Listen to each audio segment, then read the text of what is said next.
Thanks again, Susan, really.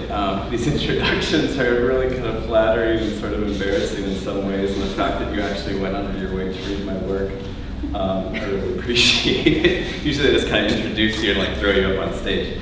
I want to thank everybody here at the Interdisciplinary Humanities Center for putting on this series, for inviting me. Thank you, Emily, for helping out, Susan, of course. And I also wanted to thank once again my friend Jeff Holly, who's also worked in Amazonia, and we've really spent a lot of time kind of conversing about our perceptions, working in different parts of Brazilian Amazonia and sort of challenging our own views of it. And so it's nice to be here and also continue on that conversation with Jeff. Yesterday I spent a lot of time talking about human excrement, and I will not be doing that today. So I don't know if you're relieved or disappointed, but I will not be talking about that. And I was thinking about how excrement can kind of help us think about the Anthropocene and sort of problematize it. And today I'm going to be doing something different. I'm thinking about how can we problematize some of our assumptions about the Anthropocene, or also sort of look at the obstacles that it presents or proposes from a very particular place from Amazonia, not the region broadly, but actually a very a small space in Amazonia, a little municipality called Borba, where I've spent most of my time doing my research. So get on with the show. When most people think of Amazonia, I should say most non-Amazonians think of Amazonia, this is the type of image that comes to mind. Amazonia is oftentimes seen as a land dominated by nature, a land ruled by biology, a land that erupts in this overwhelming array of flora and fauna whose diversity borders on the incomprehensible. Or, to paraphrase Werner Herzog, a land of overwhelming fornication and the fight for survival, which I ever love. Early anthropological research largely upheld this view, depicting Amazonia as a hostile environment to which Amerindians passively adapted, leaving little more than their footprints in the forest before the arrival of Europeans. However, more recent research has really challenged this vision, arguing that pre-Columbian Amerindians transformed large swaths of the basin as evidence in newly discovered geoglyphs, as we find throughout Western Amazonia. These have been discovered in the state of Acre, where Jeff Holly works, the Western Brazilian Amazon. What I think is interesting is that there's a lot of concern about deforestation. Jeff's work has looked at how cattle ranching in particular has really driven that. What's interesting about that is that these areas are being deforested, are perceived as pristine, but when they clear them, they're starting to find, oh wait, there are all these archaeological sites beneath these forests. And so these were areas that were historically managed, and even you have these massive trenches that were dug into these geoglyphs that are oftentimes several football fields in size. These were areas that had been cleared and then reoccupied by the forest after the contact period.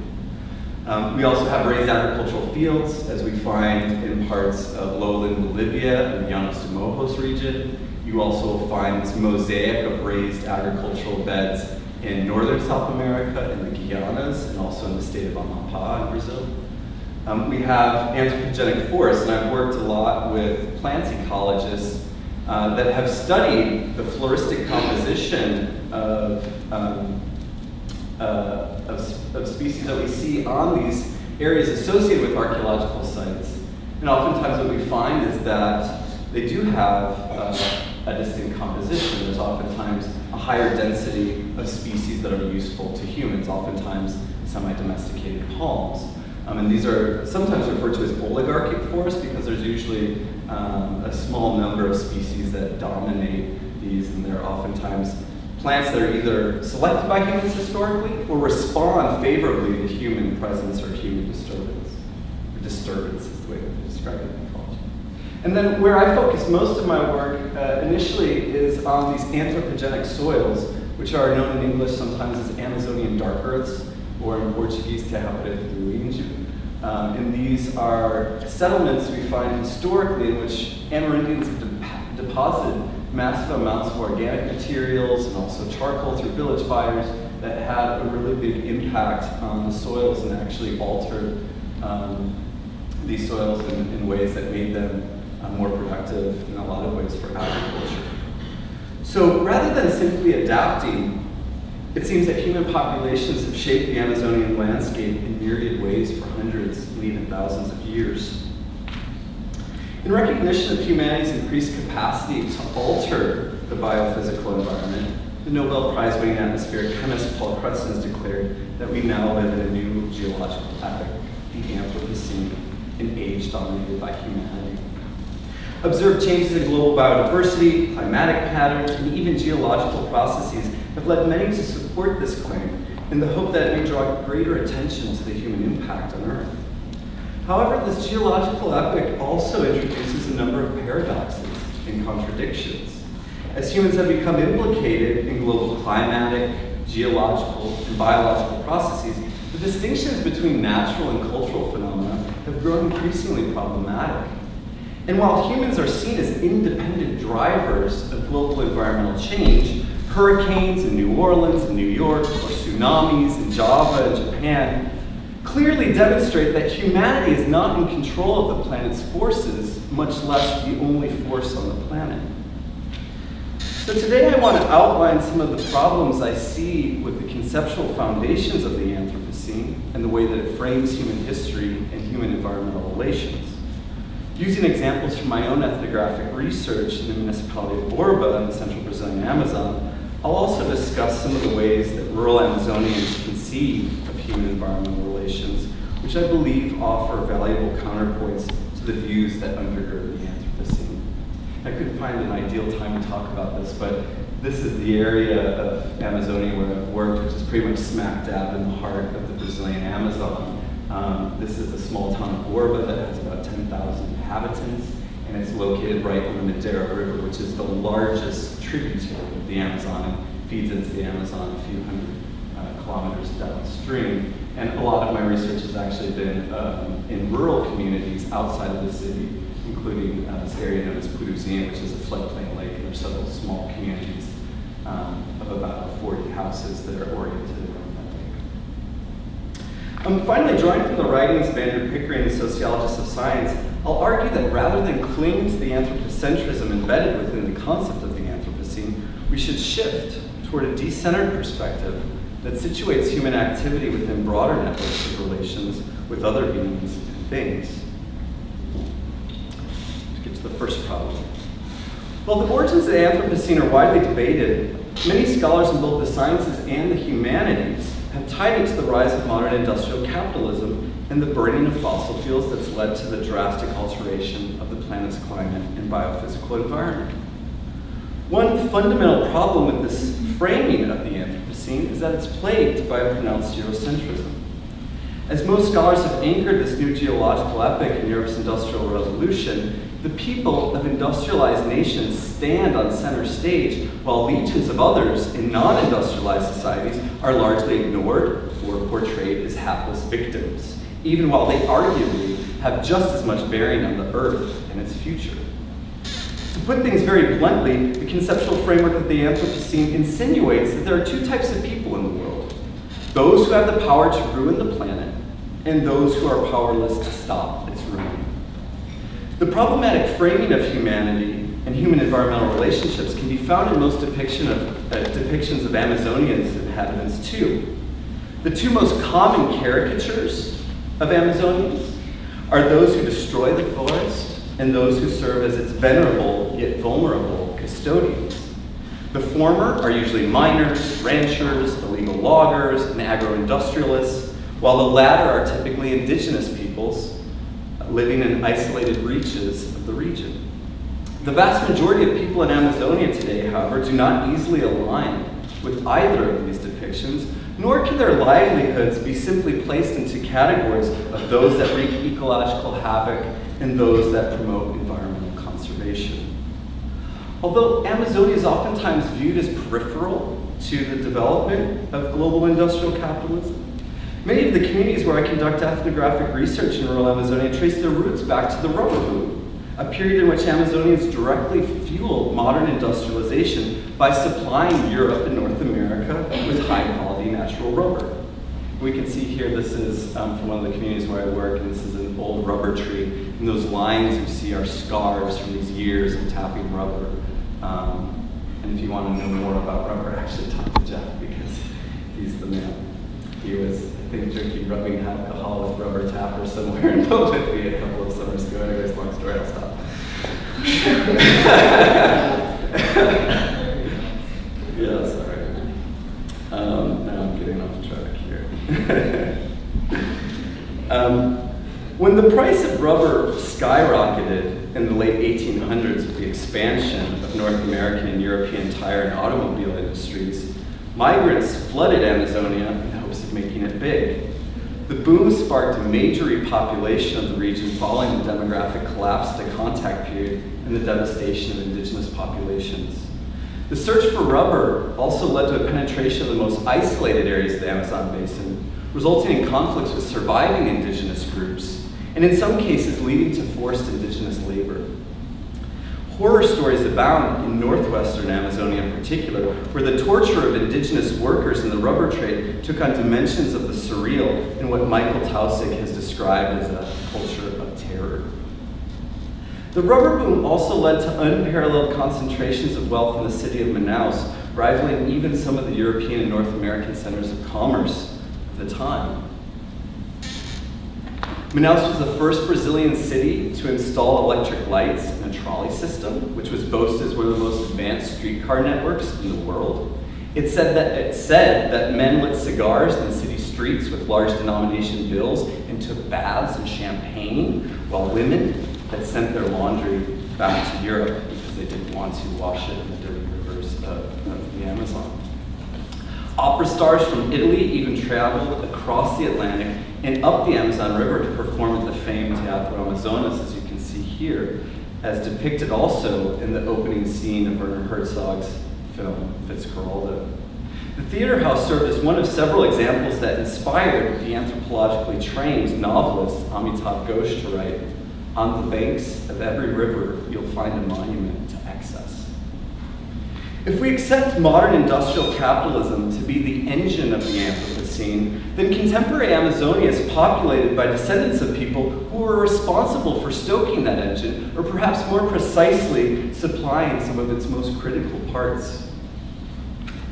But even while Amazonia has long been integrated into the global capitalist system, rural Amazonians still maintain distinctive forms of ecological knowledge, honed by direct engagement with their environment through the practice of daily subsistence activities. By fishing, hunting, collecting, farming, rural Amazonians are tuned to the movement of fish, the seasonality of forest fruits, and the ebb and flow of the region's rivers. While living in rural Amazonia, I often went fishing to pass the time.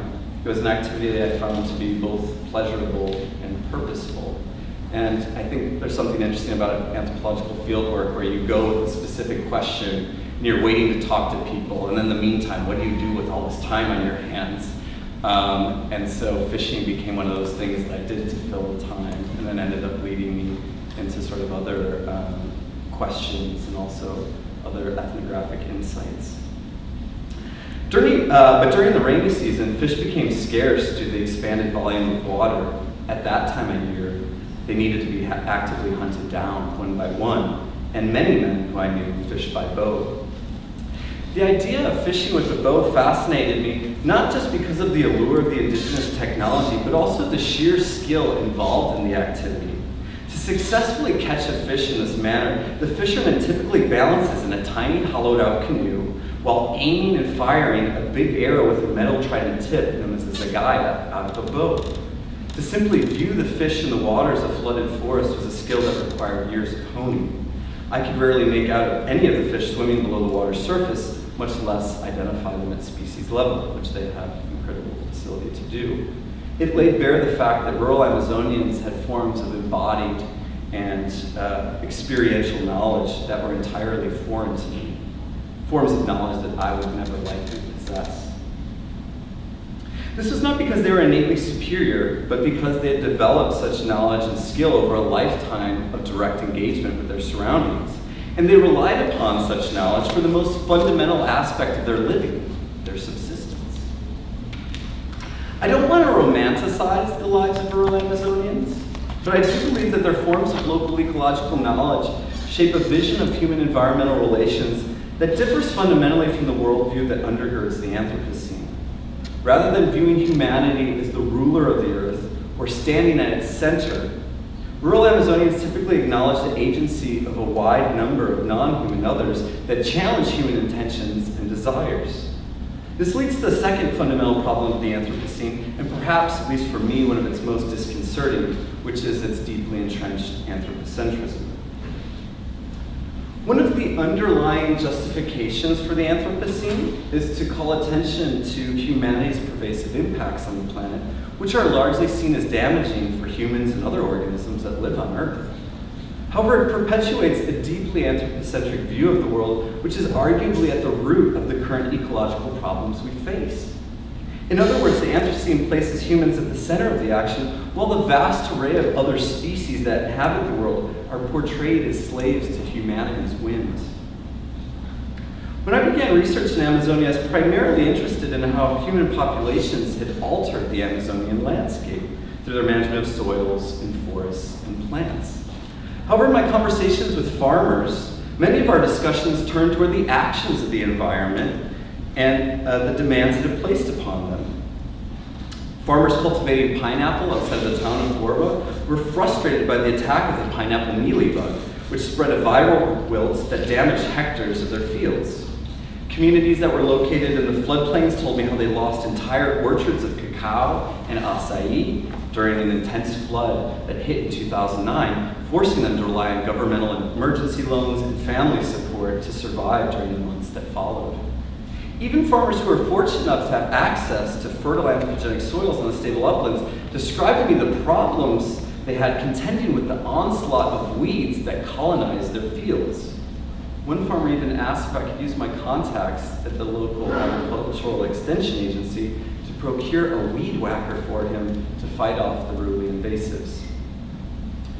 Although many outsiders far removed from the reality of Amazonia are concerned with the destructive force that agriculture represents to the Amazonian environment, many rural smallholder farmers in the region see themselves as fighting a relentless battle against the attack of weeds, fungi, pests, and disease that threaten their crops and subsequently their livelihoods.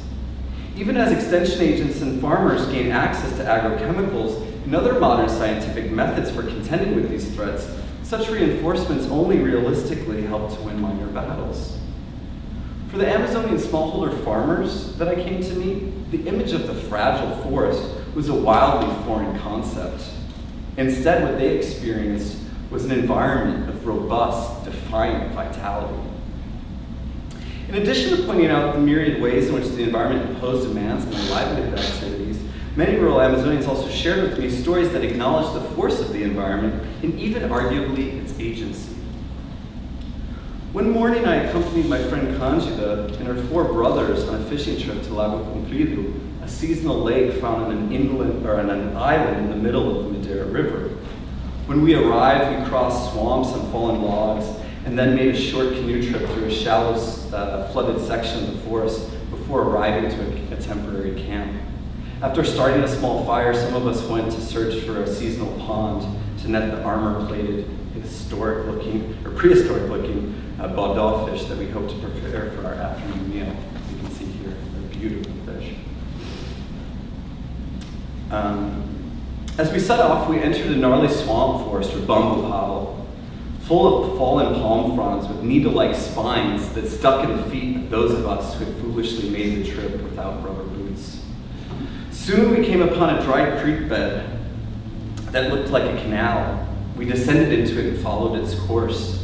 While walking, Candida's brother Sapu offhandedly mentioned that the canal we were passing through was a trail created by Cobra Grande, the mythical snake of Amazonian folklore. As I walked with palm spines deep in the soles of my feet, I pondered this revelation. Within minutes of hearing this, Candida's oldest brother, who followed from behind, called out, "Hey guys," he shouted, "you stepped on a sucuriju."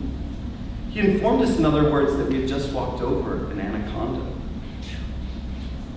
I emitted a laugh in partial disbelief, but turned around nonetheless and began to walk back slowly, suspiciously suspecting that Kanji's brothers were playing a practical joke on me, the gullible gringo. Instead, her older brother stuck his hand down in the mud and unearthed a snake about 5 feet long. It was, after all, a small sukuriju, or a young anaconda. Sabo grabbed the snake from his brother and held it up. "There you go," he exclaimed. "This is one of the little ones left behind by their mother, Cobra grande." They proceeded to whack it in the head, feed it Brazilian sugarcane rum, and then we all took a shot. I don't know. Cobra grande is a massive snake, much larger than the largest anaconda, and in many Amazonian folk tales is implicated in the region's ever-shifting topography and hydrology. Seasonal fluctuations in precipitation result in constant shifts in the size and form of regional waterways, and the accumulation of silt on an odd sandbar can sometimes lead to the formation of an island overnight. In other cases, a shallow spot on the edge of the floodplain can form an enclosed pond, trapping fish like the bauda that we sought out that afternoon. As Hugh Raffles documented in his book, In Amazonia, a number of waterways are carved out by rural Amazonians, some being simply cleaned or widened, while others are laboriously excavated by work parties. However, when the origin of a channel is ambiguous, or no known history is associated with its formation, then oftentimes it's recognized as the work of Cobra grande. Talking to one affable farmer about his youth in a floodplain community that I frequently visit, he told me without prompting that old-timers said that the channel that connected the floodplain lake to the Madeira River was created by a big snake. I'd heard similar stories from others when discussing the origins of channels that simply appeared along the river overnight. One of those widely shared tales described Cobra grande's appearance at the community of Cantagalo, or Coxcrow, upriver from the town of Borba. It was said that during a large party in honor of a saint, a reveler commits an offensive act that provokes the ire of Cobra grande. With a whip of its tail, it beats the earth, causing a major crack to form across the front half of the community. The crack rapidly widens until a massive slab of land breaks off into the Madeira River, hurling unfortunate partygoers who were perched near the floodplain's edge and who are subsequently swallowed up by the muddy river water below.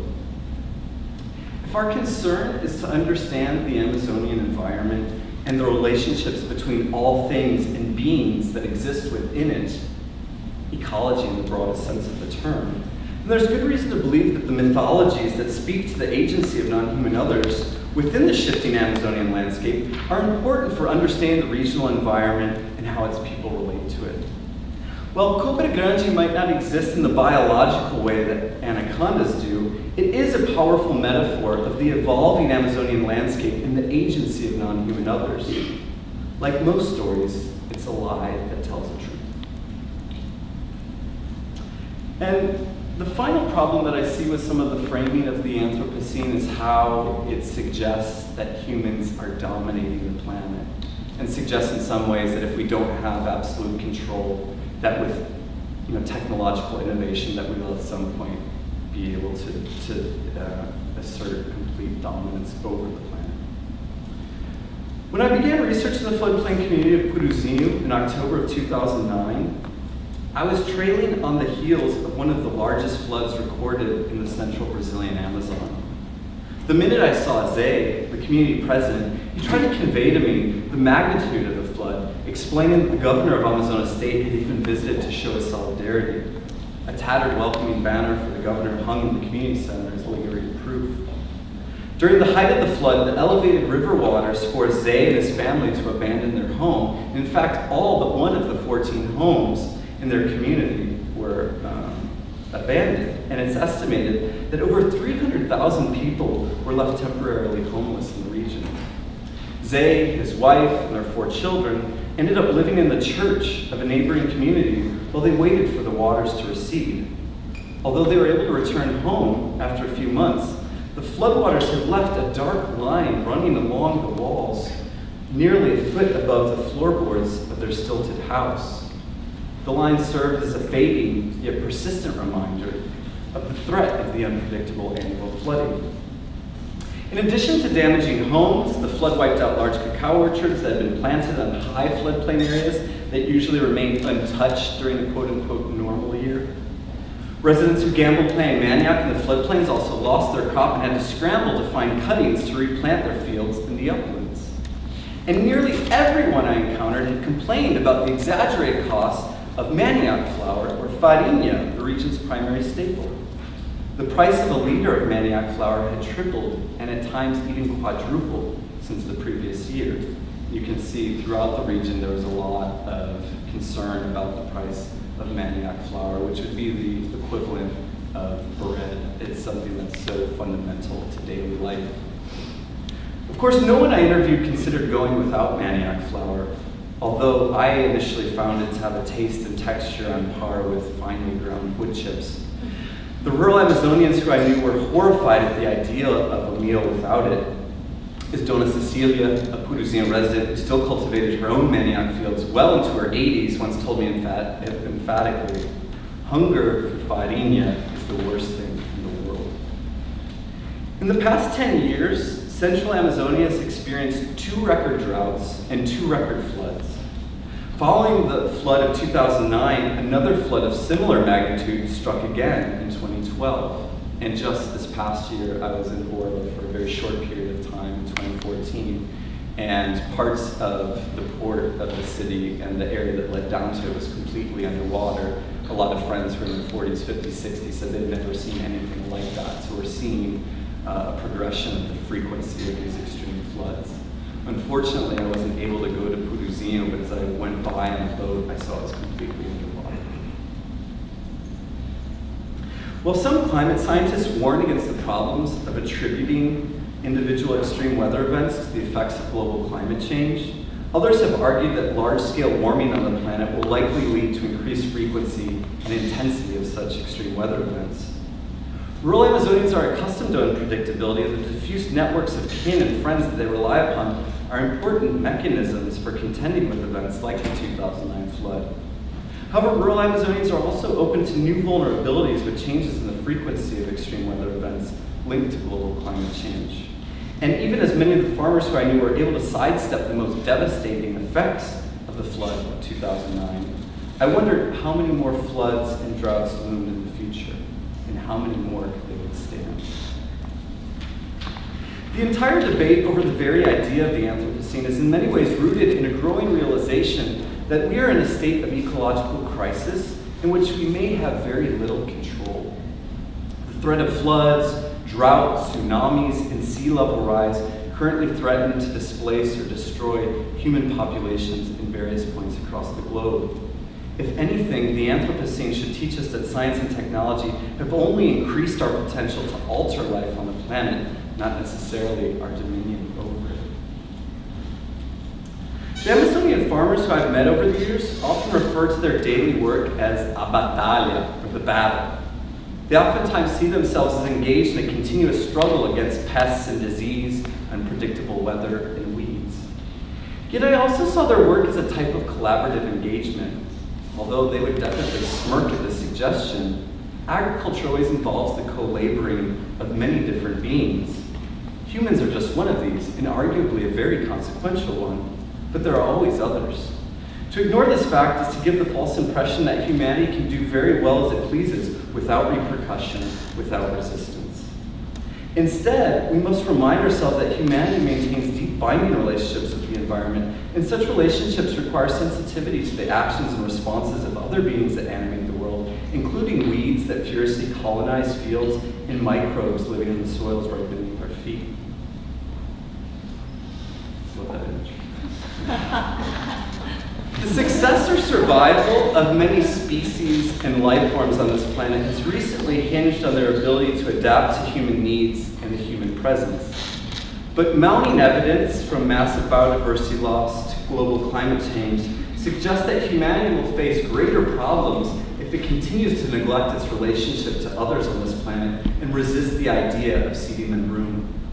As Andrew Pickering, sociologist of science, has written, humans are engaged in a perpetual dance of agency with the material world, always seeking novel ways to accommodate its resistances. To assume that humanity can short-circuit this process of resistance and accommodation and find itself the upper hand without facing any consequences is at best naive and at worst dangerous. The primacy and privilege of urban industrial and post-industrial populations over those of the rural countryside is a dominant trend that pervades thinking about the Anthropocene. Humans are seen as dominating the planet, but it's a very specific variety of human that is said to have done so. Those who live in cities and suburbs, that drive cars, work in industry and business offices, and eat processed foods. Meanwhile, people in rural areas who secure their own subsistence by farming and fishing while engaging in alternative economic networks are overlooked or considered irrelevant to humanity's future and the future of life more generally on the planet. Their present is seen as something of the past. In uncertain times such as these, however, it's rural people's capacity to adapt to variable environmental and economic conditions that gives them certain forms of advantage. Rather than pitying them, it would seem that urban industrial world could learn a great deal from them about contending with precarity. Although Amazonia has long been integrated into the global capitalist system, rural Amazonians continue to maintain distinctive forms of ecological knowledge honed by direct engagement with their environment through the practice of daily subsistence activities. Their forms of local ecological knowledge also encourage a vision of human-environmental relations that differs fundamentally from the worldview that undergirds the Anthropocene. Perhaps due in part to their history of marginalization, they seem to both recognize and accept the simple truth that we as humans are not at the center of the universe. If modern industrial capitalism is the source of the current ecological crisis, then perhaps it's best to look at people who aren't completely reliant on the system for survival to rethink humanity's place in the world and imagine other possible ways of living in it. Ethnography can serve an undoubtedly valuable role in this process. As Peter Redfield writes, the practice of ethnography retains a vital allure, the promise that if well done, it will offer rich rewards, moments of experience, an echo of different voices, and the crucial reminder that things could be otherwise. And perhaps this will be ethnography's greatest contribution to the future, the continued reminder of how things can and should be different.